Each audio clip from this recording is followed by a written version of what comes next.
Hello guys, this is Vaishali Gaur and I welcome you all in Viraj classes. कैसे हैं आप सभी? उम्मीद करती हूँ आप सभी अच्छे होंगे और आपकी पढ़ाई अच्छी चल रही होगी। तो बेटा, अभी तक हमने class 10th chapter 1 science chemical reaction and equation, इसकी हमने इंट्रोडक्शन पार्ट वीडियो फिनिश कर ली है, ब्लूप्रिंट्स क्वेश्चन आंसर्स कंप्लीट कर लिए हैं और आज इस वीडियो में हम लोग स्टार्ट करने वाले हैं एक्सरसाइज क्वेश्चन आंसर्स। तो जिसने भी अभी तक प्रीवियस वीडियोस नहीं देखी है, पहले जाके प्रीवियस वीडियोस जरूर देखिए ताकि आपको कंसेप्ट्स अच्छे से क्लियर हो जाएंगे, फिर ये क्वेश्चंस अटेम्प्ट करने में बहुत इजी हो जाएंगे। तो चलिए स्टार्ट करते हैं। आपके एक्सरसाइज में पहले कुछ एमसीक्यू क्वेश्चंस हैं, तो हम भी एमसीक्यू क्वेश्चन से ही स्टार्ट करेंगे क्योंकि एमसीक्यू क्वेश्चंस भी समझने बहुत जरूरी है। एक एक मार्क्स के आते हैं और बोर्ड एग्जाम में या फिर होम एग्जाम कोई मर्जी हो, नंबर्स एक एक नंबर की वैल्यू होती है, राइट? चलिए क्वेश्चन नंबर 1 देखते हैं। Which of the following statement about the reaction below are incorrect? आपको क्या बोला है कि यहाँ पे कुछ स्टेटमेंट दिए गए हैं, आपको एक रिएक्शन दी गई है 2Pb0 प्लस C और वो रिएक्ट करने के बाद में क्या बन रहा है 2Pb प्लस CO2। इसके बाद में आपको कुछ स्टेटमेंट्स दी गई है, आपको बतानी है कि इन सब स्टेटमेंट में से कौन सी स्टेटमेंट जो है वो इनकरेक्ट है। ठीक है जी। अब देखिए, आपको पहला स्टेटमेंट दिया है लेड इज गेटिंग रिड्यूस्ड। देखिए इस रिएक्शन के अंदर ना हमारे पास में ये बहुत बढ़िया एग्जांपल है रिडॉक्स रिएक्शन का। रिडॉक्स रिएक्शन क्या होती है बेटा? रिडॉक्स रिएक्शन वो रिएक्शन होती है जिसके अंदर रिडक्शन एंड ऑक्सीडेशन दोनों प्रोसेस हो रहा। ठीक है, अब यहाँ पे देखिए, इधर ऑक्सीजन है और ये ऑक्सीजन यहाँ से क्या हो गया है, हट गया है, तो ये क्या बन गया हमारा रिडक्शन। और यहाँ पे कार्बन अकेला था लेकिन यहाँ पे कार्बन के साथ में ऑक्सीजन ऐड हो गया, तो ये कौन सी बन गई, ऑक्सीडेशन रिएक्शन। तो एक रिएक्शन में रिडक्शन एंड ऑक्सीडेशन दोनों ही है, तो क्या बन गई, रिडॉक्स रिएक्शन।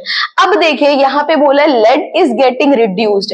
रिड्यूस्ड क्या हो रहा है, देखो जी यहाँ पर ये PbO ये क्या हो रहा है, ये रिड्यूस्ड हो रहा है। अब PbO को क्या लेड कहते हैं बेटा? नहीं जी, क्या कहा जाता है इसे, लेड ऑक्साइड कहा जाता है। तो यहाँ पे रिडक्शन किसका हो रहा है, यहाँ पे रिडक्शन हो रहा है लेड ऑक्साइड का। तो पहला स्टेटमेंट हमारा क्या है, इनकरेक्ट। पहला स्टेटमेंट हमारा क्या है बेटा, इनकरेक्ट। सेकंड स्टेटमेंट देखिए, carbon dioxide is getting oxidised. Oxidised मतलब क्या होता है भाई, ऑक्सीजन का ऐड होना।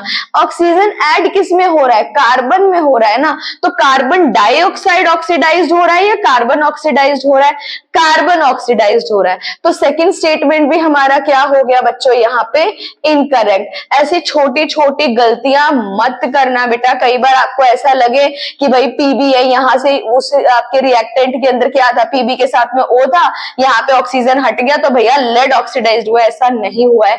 यहां से देखोगे क्या चीज ऑक्सीडाइज्ड हो रही है एंड क्या चीज आपकी रिड्यूस्ड हो रही है। ठीक है, थर्ड स्टेटमेंट कहता है carbon is getting oxidised. Definitely carbon क्या हो रहा है, ऑक्सीडाइज्ड हो रहा है, तो ये हमारा क्या है, करेक्ट स्टेटमेंट है। नेक्स्ट आपको बोला है lead oxide is getting reduced. Definitely lead oxide में से तो क्या हो रहा है, ऑक्सीजन रिमूव हो रहा है ना, तो रिड्यूस क्या हो रहा है, लेड ऑक्साइड। तो ये स्टेटमेंट भी आपका क्या है, करेक्ट। अब क्वेश्चन ध्यान से पढ़ो, क्वेश्चन में आपको क्या बोला है कि स्टेटमेंट देखने और स्टेटमेंट में से कौन सा बताना है, इनकरेक्ट स्टेटमेंट बताना है। इनकरेक्ट स्टेटमेंट हमारा कौन सा है, ए एंड बी। तो हमारे ऑप्शंस देखिए, फर्स्ट ऑप्शन आ रहा है ए एंड बी, सही है। क्या ए और सी इनकरेक्ट है? नहीं, ए आपका इनकरेक्ट है लेकिन सी आपका करेक्ट है। ऑप्शन थर्ड देखिए, A B and C, A incorrect है, बी इनकरेक्ट है लेकिन सी क्या है, करेक्ट है। उसके बाद में देखिए फोर्थ कह रहा है ऑल। भैया ऑल तो नहीं हो सकते, तो सही आंसर आपका क्या है, option 1 A and B are incorrect. Clear है, सारे आपको ऑप्शन समझाए हैं, सारा स्टेटमेंट समझाए हैं और हर ऑप्शन का मतलब भी समझाया है। आई होप कंसेप्ट क्लियर हो रहे होंगे। नेक्स्ट क्वेश्चन देखिए, Fe2O3 प्लस 2Al, जब आपने इसको रिएक्ट करवाया क्या बन गया, Al2O3 प्लस 2Fe। ठीक है। आपको बताना है कि ये जो रिएक्शन है वो किसका एग्जाम्पल है। आपको बोला गया combination reaction, first option. Combination reaction का काम क्या होता है, कंबाइन करना। लेकिन यहाँ पे देखिए, यहाँ पे Al क्या कर रहा है, O3 के साथ में कनेक्ट हो रहा है ना, और Fe क्या हो रहा है, अलग। यहाँ पे हम क्या कर रहे हैं, कॉम्बिनेशन तो बेटा नहीं कर रहे, ठीक है। तो ये वाला हमारा ऑप्शन गलत हो जाएगा।